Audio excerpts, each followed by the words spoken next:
Morgan, there's a saying in South Africa. I'm going to start with this. Dynamite comes in small packages. At the highest praise, dynamite comes in small packages, honestly. It's a saying we have in the sports world. It's kind of like what they would say about a point guard in basketball that's not 7 foot, you know. You pack a powerful punch. Your personality is dynamic. From the first day I met you, probably was in Arizona. I think it was at a speech I did for influencers. I think that's where we met. I don't know. Somewhere through the Turning Point world, I think at CPAC, actually. Or Remember you interviewed me with the big No, we hand? met at CPAC. Sorry, that's okay. where it was. Yes. Yeah. CPAC DC. Yes, and a huge hand. And oh, what an interview. And look, a couple months after we find you sitting in an airport and you get to meet my girls. Actually, my oldest, now 7, said, Dad, that girl looks cool. It was literally what she said, yeah. And Morgan had a cool loose top on or whatever. And Arwen loves fashion. She's like, that girl looks cool. And I look and I go, oh, Dad knows her. And Arwen's like, I said, yeah, come. And remember, and we walked over and you were so sweet. Impromptu. Your personality is spectacular. I think, and I mean this honestly, I think you are a poster child, no pressure, but a poster child for what it looks like when a young girl is healthy, is free, but is activated. She's activated. She's switched on, right? Switched on to defend freedom, switched on to fight for what's right, for liberty, for faith, for freedom. You know, faith, family, freedom. Got the shirt on today just for you. Thank you. I appreciate it. And from the first day I met you, it was at CPAC. You're right.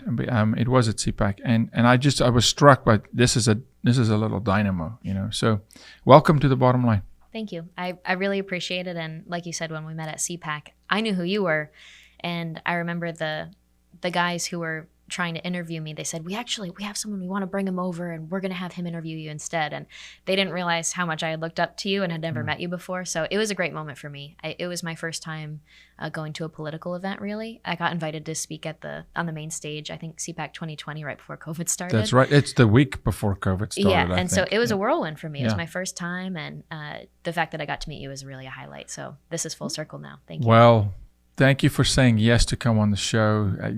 You're in the middle of taping something very special that we're going to get into today. A vision of yours and more respect.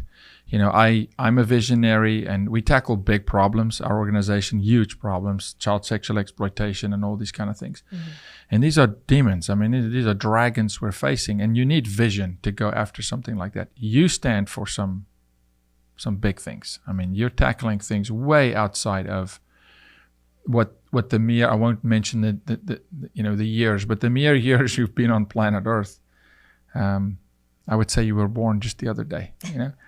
To tackle the things you're tackling, that should be respected. Tell us just a little bit about where you're from, born and raised, and then what's on your heart, and like what's driving you every day. Oh boy. Well, again, thank you for having me on. Yeah.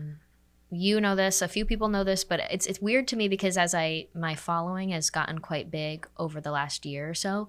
And so it's weird because they don't know my story anymore. And that's kind of strange to me because I'm from upstate New York. I'm a little country bumpkin, like I usually say. And my dad's a colonel in the military. He actually just retired 2 weeks ago. I was at his retirement ceremony after 38 years. And was that emotional? It was great. Yeah. It was more so just he was happy. It was a celebration. It's like a race.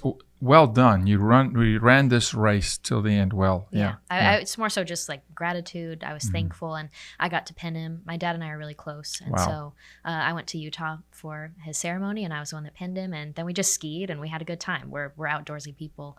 And so I'm from upstate New York, military family. When I was in high school, I was more of a community person. I never saw myself going into politics, and I don't consider myself in politics now, but I'm definitely in the space, I would say. Yeah. And so I was in the VFW Ladies Auxiliary. Really? And I was the youngest known person in the state. I mean, I was like 16 or 17 as an officer. I was the conductress of all the meetings. Very important. And so the conductress of the town's VFW Ladies Auxiliary, and we would do parades. There's all these pictures of me as a teenager dressed in these little uniforms, and I would go with the veterans for the 9/11 ceremonies at the local schools. That was my background. It wasn't me trying to say, I'm going to be president one day, like many people in Washington, D.C. politics are really like. Yeah. And so when I went to look for college, my goal was to work at the USO after. I wanted to be Really? in veteran services. That was my path, my career path. Wow. And I thought going to American University, I got a degree in communications, law, economics, and government. I thought it would be great for veterans advocacy. Yeah. And I was jolted at college because I had a roommate who had a poster of Mao Zedong, Lenin, Stalin, Karl Marx, and Fidel Castro on the wall. And that was roommate. Yeah, that was a pivotal moment. Oh, that for was me. a bad match. Interesting. Well, that's the thing. You would think it would be a bad match, right? But probably also an important moment for you to reflect on. Had it not happened, if that was not your roommate, probably would have been a different Morgan sitting it was there. an important situation for me to face. And it was so important, not in the sense of I had to go face to face with a communist. It was more so that I always just thought in my heart, if I met a communist, I know what to say to somebody like that. But oh no, I was very disappointed in myself for not knowing what to say. And so that point really shifted things for me. And I started to want to focus more on education, on reaching my peers. And I started the nonprofit Young Americans Against Socialism. Now, with that being said, the work that I do at the nonprofit is to interview and document as many testimonies from all the countries of the world that have experienced the rise of radical leftism so that my generation can hear it. When I tell donors and stuff, I'm like, we're basically just teaching what the education system won't, what the public schools are not telling our kids. But through about interview form, which is amazing because now we're hearing from other people, not just through Morgan, but it's and that's what you're filming this week. Yeah. And so we're here, we're filming, I think 7 this week, but we're doing it more in a series kind of style. So very long form, detailed, and more so trying to document their entire life story. What's really special, I care about family so much, and I never saw it being like this, but it has turned into a situation of the families are just so thankful that we're interviewing the older members of the families and then documenting it to be passed down. I never even considered that. And now I have so many of the children that reach out about it. The preservation. So a couple things that's just coming to mind. And like I told the audience, way above our ears. And maybe Becca, can you pull that website up for us? I want to just have Morgan walk us through that site because I really want people to understand what you're doing. Thank you. Sure, you're educating people, but you're preserving.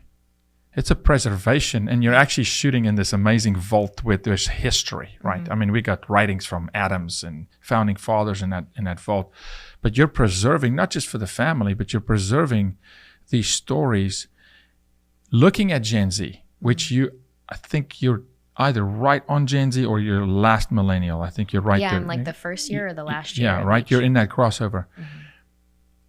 I really believe that it is time for us to bring the gray and the wise back in, those who've lived through certain things and tell those stories. And so that's huge that you're doing it.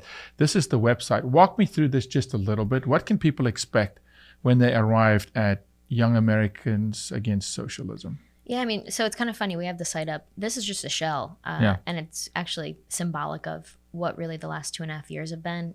I consider it guerrilla tactics because it's just been kind of me and iMovie editing random Skype interviews and whatever I could do. And we would have these clips, 5-minute clips of somebody surviving communist Cuba and escaping. Our best one's gotten 25 million views. And so we have this great success, but now I was able to reach out to donors and say, listen, we're demonetized on social media because we get considered as misinformation or all this crazy stuff because they link to these liberal leftist propaganda sites that say, oh no, there's no communist concentration camps in China. You're spreading misinformation. We're going to demonetize your page. Yeah. So we need the support to produce these larger pieces. And I found a whole team. I hired a producer finally this year. And I have, she started as an assistant, but now she's basically a communications manager. Yeah. And it's the 3 of us. And we have a whole website being built out that isn't just this shell of please support this concept. Now we're in the process of producing series number 1 or season number 1 season of number the 1 series. of the series. And this is longer form now. You're going into longer 1 to 2 form. Hours, and I can only imagine, and I've seen some of the shorter form, but the stories that have come out, and people relate. Mm-hmm. They do. I mean, some of the greatest success we've ever had in fighting trafficking was the movie 8 Days that we produced, right? Mm-hmm. Where people sit and they watch a movie and somehow they see themselves, or they see their situation, or they learn about themselves, or they learn about culture in a private one-on-one. Because when they watch the videos that you're currently producing, it's personal, it's one-on-one.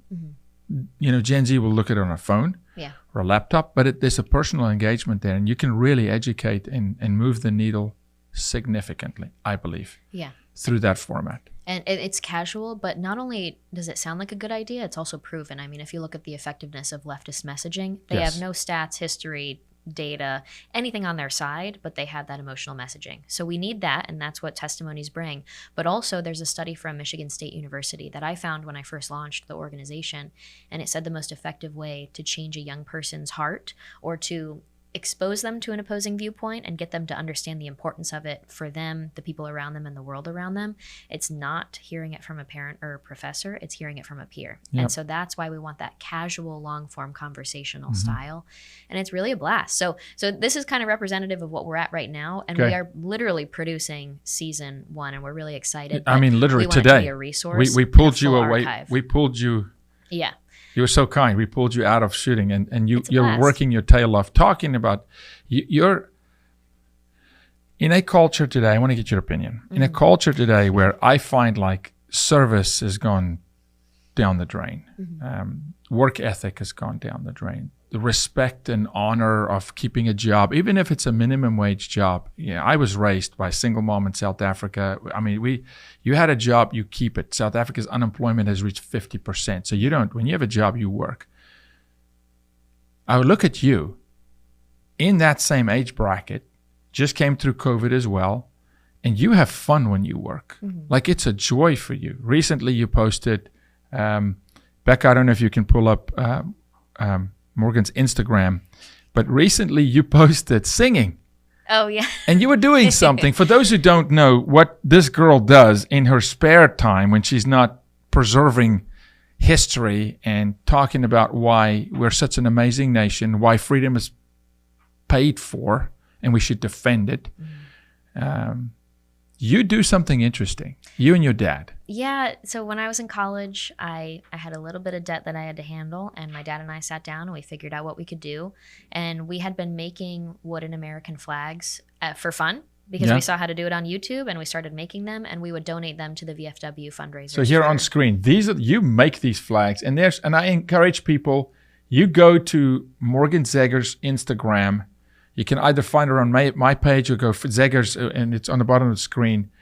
And go watch the videos. These are pictures, but there's videos of you painting, singing. Yeah, Battle Hymn of the Republic. Battle Hymn of the Republic. It's epic. It's one of my favorite ones you've ever done, to be honest with you, because it's a moment where I paused, knowing you, knowing what you do. I paused and I was like, yeah, it's nostalgic, but it's patriotic, but it's your heart, right? So why?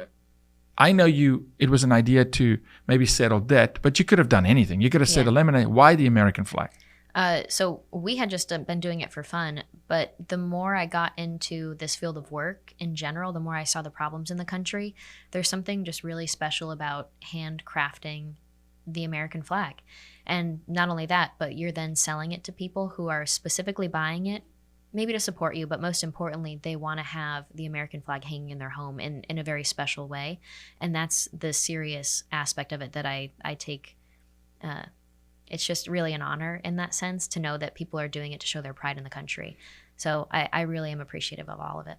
Later today, we're going to have an artist in that chair, and you're going to meet him. People love him. And my history, in entertainment and fighting trafficking, my sister's an artist, brother-in-law's a producer. Songwriters write, but there's a creative process. Do you go through a creative process? Because I know it's the American flag, but they're not all the same. Take me through your process when you create. What is your process? Well, it matters. I mean, we're not just slapping some items together. Instead, my dad and I, when we go to the lumberyard, and we are selecting the finest pieces of wood that we can find, because we want that beautiful piece of grain that is showing on the white pieces. It's been years of doing this now, and so I have a personal preference of how to create the flag. I burn along the natural lines of the wood. So it's an art. I mean, I'm like taking the torch and I'm lining it, and then that side darkens the most. I don't know what the science is, but it darkens along the natural grain. So then we really deeply burn it, and then we paint over it with red stain so that burn still pops through and you can see the natural lines of the wood. It goes down to the details like that. Now, I used to also hand carve the stars, and it would take me 3 hours for every flag. So I really paid off them student loans with a lot of work. But now we have a CNC machine. But then you got a following, and it's like, wait a minute, how do I make 100 flags by carving them by hand? Well, the biggest order we got was... funny story, the sign behind my sign, the show sign, I said, Dan had this vision, we're going to get it cut out of steel, right? Uh-huh. So he calls the guy, I hope he doesn't mind me sharing this, but he's saying, no, I can share it. He calls the guy and he goes, listen, take a blowtorch and cut it out. And the guy says to him on the phone, he goes, you're really old, right? And he's like, well, how do you know? He's like, we don't use blowtorches to cut out of steel anymore. It's laser cutting, right? Uh-huh. So thankfully you're not, cutting it out by hand, the stars. But it's interesting, the process, you select your wood, and that's why your flags look different. Thank you. Because look, there's other people that make flags, and I've seen them, but your flags are different. There's a labor of love. Heck, you're singing over them, which I can argue. I can get into Genesis 1, into the Word of God, and God spoke, and He said, let there be light. And what we say has so much power. And when I watched you sing that over that flag, you know what I thought about, honestly? And I don't know who that flag is for. Maybe that's a flag that's being delivered today by your dad. It is. It was a declaration and a blessing that you sang over that. And God says the rocks will cry out, the rocks. And we give life by our tongue. And this is why media can be so destructive, because it can speak death. It's death culture. And you were declaring something significant, and that flag's going to go hang in a house. And whoever's receiving that flag, I hope they have an idea, because it will manifest. Things will happen in that home because of what you did. And so I just wanted to dive into your process of crafting that thing. How long does it take normally for you to make a flag? And I know it's different sizes, right? Yeah, it's usually like a week process. We had to make a decision as a family to continue selling them, because we used to just make them for our friends and family and the community. But when I started doing media, people would find the site. And so it wasn't that we were promoting it. People would just find the site. They were really looking for flags and just Or they would look for it. me. They started looking for my name, and then that popped up, and then they would buy flags, and we couldn't exactly handle it. And so we had to make a family decision. My mom makes flags as well. So what you guys see of like the fun reels and stuff, usually I put like fun country music over it, and it just seems more upbeat and fun. But in reality, it's a quiet workspace. Maybe there's some soft music in the background, but it's me, my mom, and my dad quietly working in our stations. And what I've learned, the best stuff for me to post online, people love the no music videos where you can hear my dad asking me random questions about the video, or he'll be like, when you're done with that, do you want to come help out over this? I left that physically in. Hearing the spray. I left that in, and people, I got so many messages of that, of I love hearing your dad in the background. It was, I never thought about it. And then I realized that's what people want, but it also goes into this general message. I don't post a lot of political stuff on my social anymore. I'm not a social media person. If I didn't have something to market, and if I wasn't in this movement of trying to do these socialism and communism testimonies and push my nonprofit forward, I would not be on social media. Same here. I don't think you need it for any other purpose than a marketing thing. And now I've decided, what do I want to be putting out to the world? It's not me ranting with selfie videos about some political issue. It's promoting family, promoting positive culture, and putting out goodness. I call it cultivating goodness. It's a little thing. Yeah.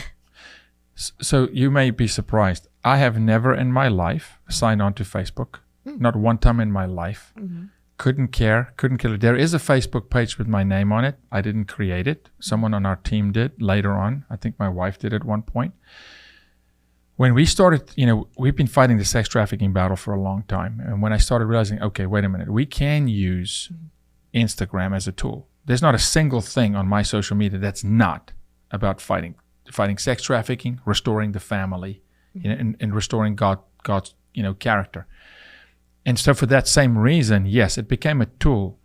But if it wasn't for that, no, I'm too busy.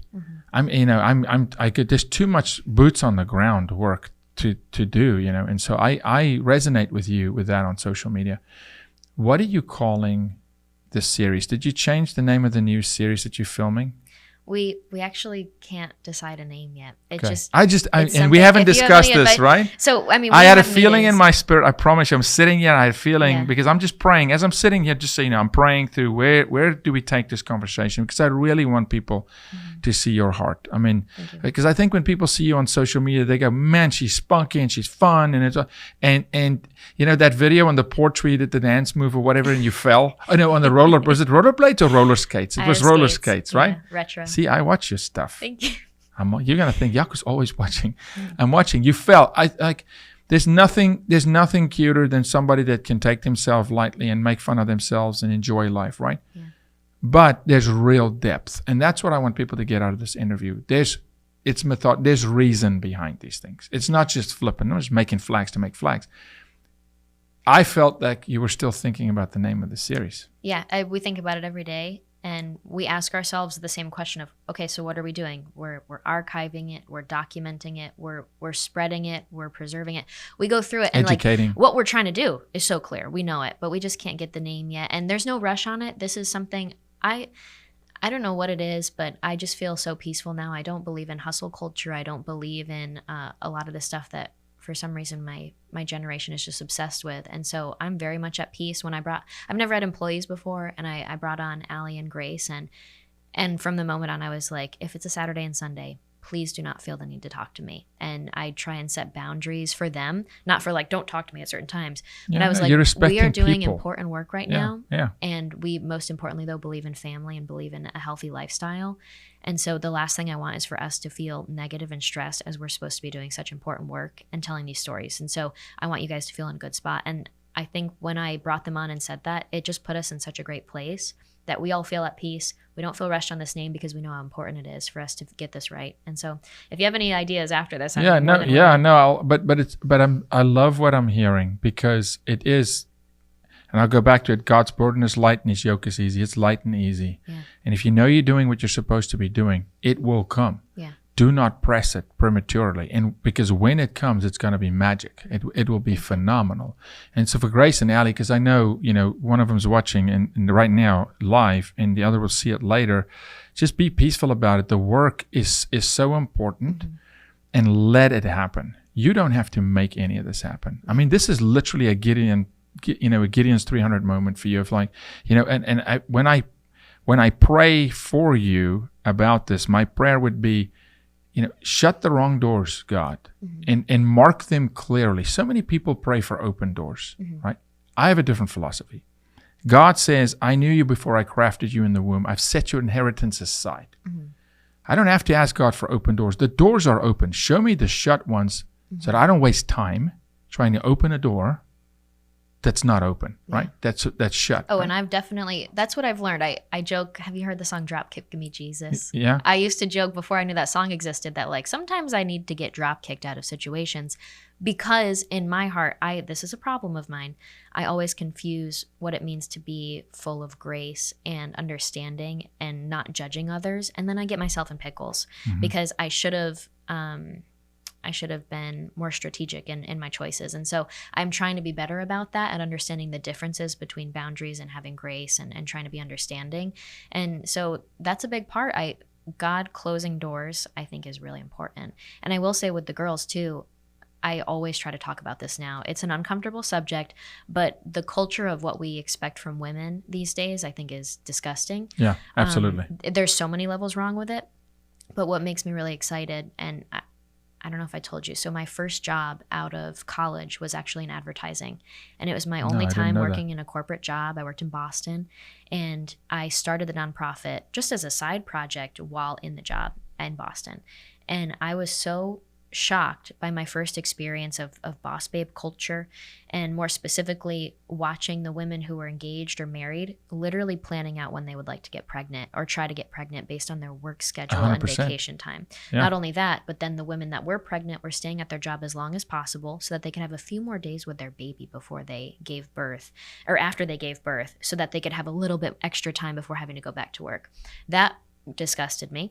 And then the other aspect was the people that were moms at this 9 to 5 where they were in traffic for 2.5 hours, whatever it was, to get down the coast of Massachusetts to their home.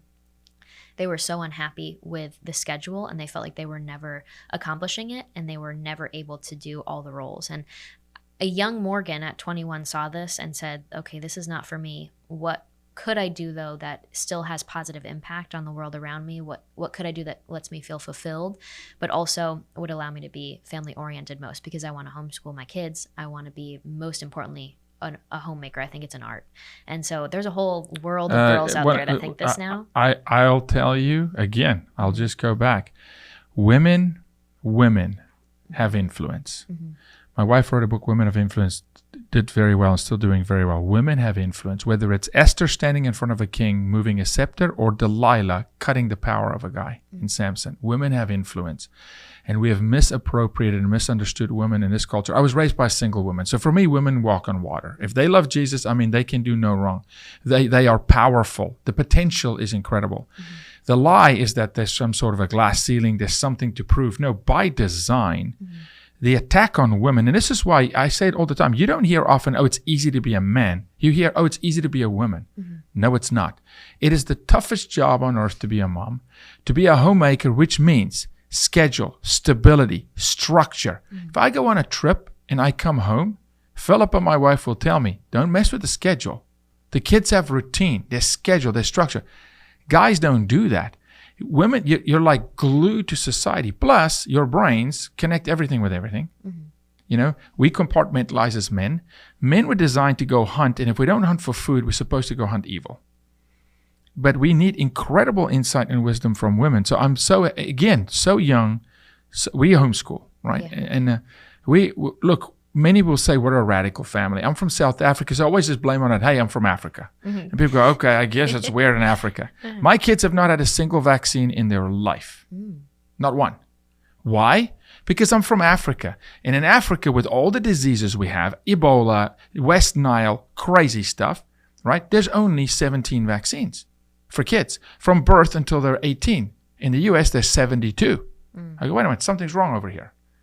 Africa, crazy stuff, AIDS outbreak, whatever. So I just read early that, wait a minute, there's manipulation going on in our culture. Mm-hmm. And then you start talking about, okay, let's look at Mao and Stalin and Marx and all these things and go, yep, no, the fingerprints are all over it. And then you have young people. Mm-hmm. I won't say young. Yeah, less in age, who stand up and fight. Becca's sitting there. That's one of yours. Mm-hmm.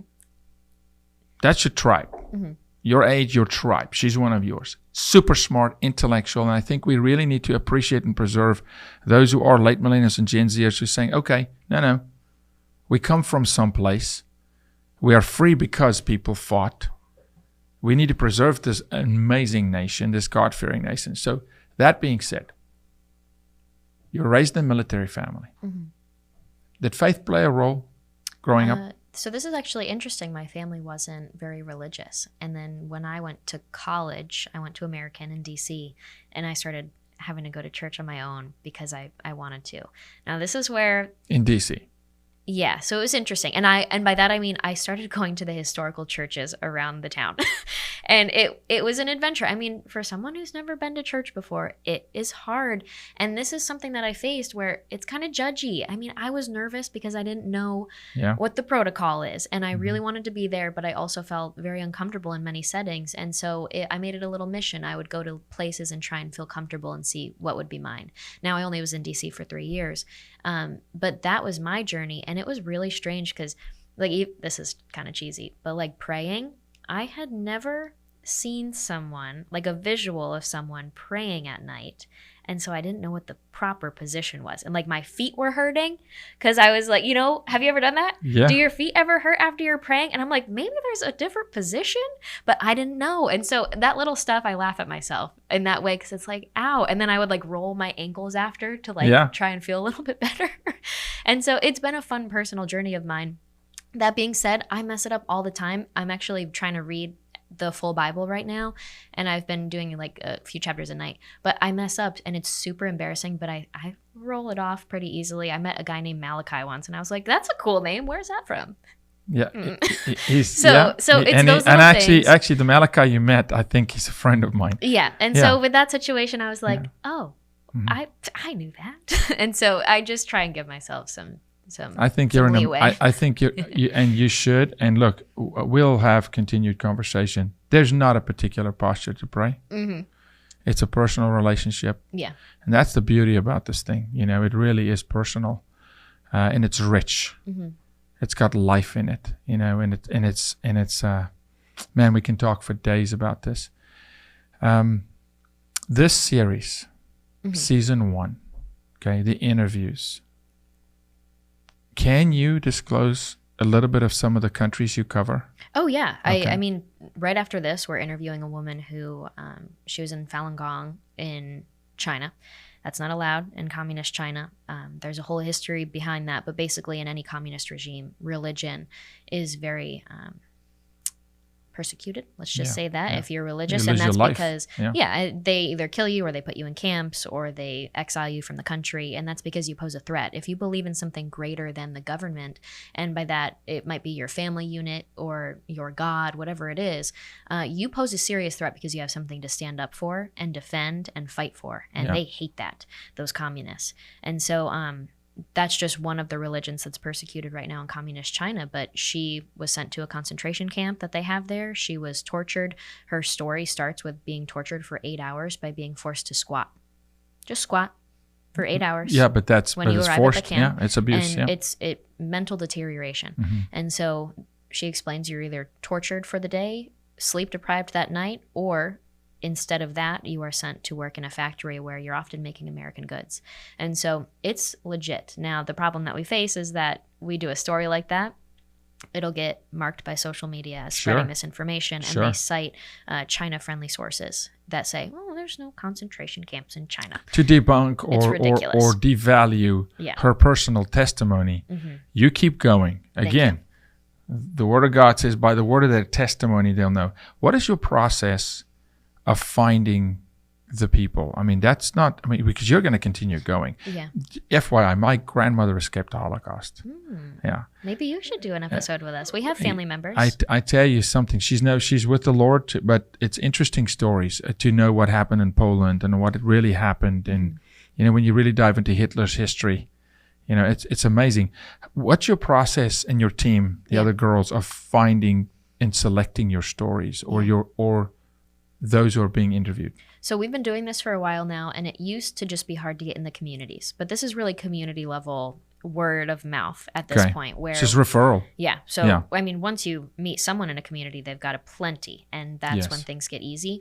So now we're getting more specific, though. We're trying to figure out what lessons. Instead of just someone saying, you know what, it was hard in our country, so we left, we came to America. That could be said a million times. But what are the lessons that we're trying to get young people to learn, especially these days? And so my whole theory on all of this is it's really hard for me to hear anybody of any age right now, but specifically my generation. We see what's going on in America, and we say, this is Orwellian. Or this reminds me of 1984. Right, yeah. This reminds me of V for Vendetta. Very poli-sci. It's like, you guys, those are movies and books. Yeah. What you should do is look at something like parents having the worry of their child reporting them to the school or to the government for daring to commit wrongthink or daring to do something against the state. We should look at that and say, that reminds me of the Cultural Revolution of China. If we see the bureaucracy of America weaponized against small businesses to take them over and shut them down, like when we saw a hairdresser be arrested, or a CPS sent after a hair salon owner's children to ask, is your mommy making you feel unsafe because she dared to open a week early? We should have people look at that and say, that's not Orwellian. That reminds me of what Venezuela did after the democratic socialists were democratically elected into office and then used bureaucracy to shut down private business and seize the means of production. Same thing with Cuba, taking over people's land, making it as hard as possible to have private property. It was a little more violent in Cuba. Or with things like Romania and the Eastern Bloc. The censorship, the control of information, the persecution of wrong thinkers, that reminds me of what's going on over there or what happened over there, not some fake book. The problem is history classes do not teach anything about the 20th century properly. Zero. Yeah. And then if we do learn about the bad guys, we just learn that they were bad guys that came to power, not how they came to power. And so learning the red flags, so that we can learn from it. Because Yeah. if we actually put a stake in the ground and we go back, look, we learn from history, the good, the bad, the ugly, indifferent. You can't touch it. It is there. You learn from it. It's Yeah. there. I'm from South Africa. I sit in this country often. The last 2 years for me has been deja vu in this country because I've lived this movie before. In real time. The George Floyd issue, the Black Lives Matter. It's 1994. I'm serving in military South Africa. Nelson Mandela's coming out of prison. Wow. White government's giving it over to black government. And I said, watch, here it comes Rainbow Nation. Here comes, affirmative action. They call it equity. It's affirmative action. I've been there before. Hey, we're going to burn buildings down. That happened. Changed street names. Changed our national anthem. Changed our flag. Right, and swung the pendulum all the way to the right to where the ANC became African National Communist Party again, because it was a communist party. When Nelson came out of prison, he said, now we're the African National Congress. Change the name doesn't change the heart. So I've lived a lot of this stuff that we're going through, and I almost telegraph saying, this is coming. Because I can't point back to a time in history that I know very well of my country and go, no, this is that. Yeah. Exactly. It's like it's a playbook. But the young people today can't, because it's Orwellian or it's Marxist or it's whatever. And it's a blanket statement without context in a time in history is what you're saying, that you pinpointed for them and say, learn from that. This is that. And now you can start connecting the spider web and say, okay, we know what's coming because we can learn from what happened. That's what I'm hearing you say. And in my case, 100% factual. Yeah, I like that term of spiderweb because it's so convoluted. There's so many aspects to it. This is the problem. Conservatives have been really bad with messaging on this for so long. Any tax, we look at it and we say, those socialists. And for young people, it's now become a joke to make fun of conservatives worried about socialism or communism because they are told by the radical left that we just dramatize everything. Yes. And so connecting past to present to future, one of my favorite stories, I'm looking for rooftop Koreans right now, if anybody listening has connections, because you had those men that were militarily trained in Korea because you're required to be in the military there. They immigrate to America. They are now forced to, in the early 1990s, protect their communities when law enforcement and the politicians abandoned them during the riots because there were riots similar to the George Floyd riots. So then they become the rooftop Koreans, the infamous images of them protecting their own private property and family and community when they had to do it. But then flash forward to now, modern day, you have the Kyle Rittenhouse situation. You had all of our buildings and businesses and people being hurt outside of their businesses trying to protect them. It's this massive spider web connection between history and there's stories to be told there that young people just aren't getting. So I always say, we see behavior from radical leftists today, like you mentioned, that remind you of your past. And red flags should go off in our head, but they just don't because we weren't taught that they are red flags. Because it's not connected. So, and we call it situational awareness. And if the situation is not presented properly, you cannot learn from it. And so how would you disfranchise, disconnect it for people? You create gaps. You call it a name. Sure, call it socialism without the understanding of exactly how that is implemented in real time in a community at a certain time, because if you do, you'll recognize it. You'll be able to say, wait a second, this is not right. This is that. This is exactly how we fight trafficking. If a girl does not know how a predator approaches her online, they don't know the language they use, she will literally give her heart to a predator. So often, they earn their hearts. These girls, I have not in 20-something years fighting trafficking met a single victim that self-identifies as a victim. We educate the survivors that they were victims. They learn that what their father, their uncle did to them was not okay. Simone Biles learned that, wait a minute, what the team doctor did with us was not okay. And you go, isn't that obvious? No. It's physical, it's metaphysical, it's emotion, it's sex, it is coercion, it's force, it's fraud. You're being lied to in our culture today, and because they create these gaps where you can't see evil for what it is, unless somebody takes the time and goes and paints with a broad brush and connects the dots for them as you're doing at the moment, so that people can go back and go, wait a minute. Yes, the rooftop Korean situation is what we're seeing now. Yes, okay, this feels a whole lot like 1994 South Africa. Just news. I want to tell you something. I think you'll find this interesting. Today in South Africa, every police officer in South Africa today, they're learning Mandarin. They're forced to learn Mandarin. That's how much China has bought and captured resources, so much so that the police are now having to defend Chinese property in South Africa in Mandarin. That's what happens. That's what happens when you forget where you come from. And we used to be a republic as South Africa. That's what happens. And it does. Evil comes to steal, kill, destroy. This now people go, when will it end? It doesn't. It doesn't. It comes to take it all. Yeah. Unless you resist, unless you draw a line in the sand, unless the people stand up and speak. Yeah. Well, there's so much to be said there. First of all, I mean, the work that you do, a lot of the girls that I know, we all use you as a great example, because with abortion, with the attack of women's sports, with sex trafficking, there's a lot going on these days, and they're designated as almost like women's issues. And then I've had men that maybe are more conservative in some ways, or maybe would align on the freedom side, I guess. Sure. Maybe not socially conservative. I wish they would be a little more. But they'll look at abortion and they'll say, oh, well, I don't want to talk about that because I'm a man. And they've fallen into the trap of leftist language and messaging that has told men that they shouldn't be involved in this. And in reality, when it comes to women's sports, when it comes to abortion, we need strong, masculine, traditional men helping us, standing up for us, and even speaking louder than us in those ways to help protect us. It's really, really sad, but I appreciate what you do. With the situation of like communist China, for example, there are so many gaps that have been created that they were successful in their messaging.